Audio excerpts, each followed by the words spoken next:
खराच्या हगाम्यामध्ये सगळेच भोंगळे येतं. या महाराष्ट्र राज्यातील सत्ताधारी आणि विरोधक सगळेच याच्या समोर जाऊन भोंगळे झालेत येतं. सगळ्यांनीच याचा मूत पेलाय अमृत समजून. त्यातल्या त्यात या महाराष्ट्रामध्ये एवढं मोठं महिला अत्याचाराचं प्रकरण घडलं, पण नेमक्याच महिला आणि बालकल्याण मंत्री आदितीबाई नेमक्या कुठं गेल्या हे समजायला मार्ग नाहीये.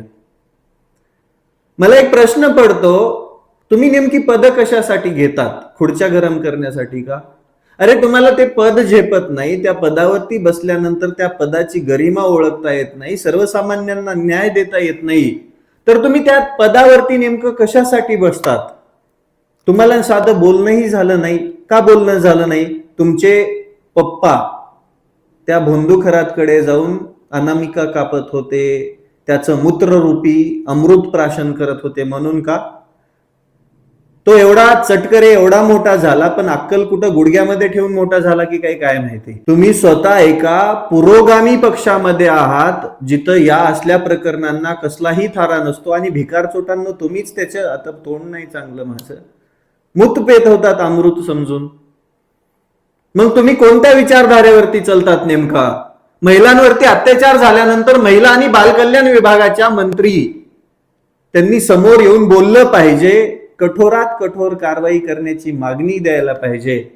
माझं एकच म्हणणं आहे, मंत्री महोदया, तुमचा पण या प्रकरणाशी काही संबंध आहे का? कारण की केसरकराने शिक्षण मंत्री असताना या अशोक खरातच्या भावाला शालेय पोषण आहाराचं टेंडर दिलेलं आहे. कसं दिलं? त्याने मूत पाजला म्हणून तुम्ही संमोहित झालात का? केसरकराने पहिला राजीनामा द्यावा.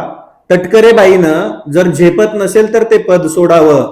माझी देवेंद्र फडणवीस साहेबांना विनंती आहे, साहेब सुधरा हो, जरा करा फेरबदल.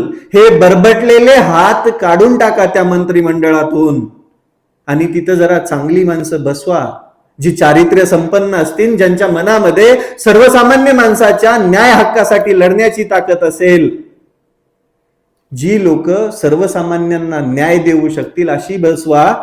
पण तुम्ही बी त्याच्यासोबत आलात. कसं तुम्हाला तरी म्हणावं हे बरं? तुम्ही बी द्या राजीनामा. तुम्हाला जे पण आहे महाराष्ट्र राज्य सांभाळणं, तुमच्याच कार्यकाळामध्ये घडलेल्या या सगळ्या गोष्टी येतात आणि तुम्हीच याला खतपाणी घेतलंय. लाजा वाटू द्या आणि पद धडाधड सोडून द्या.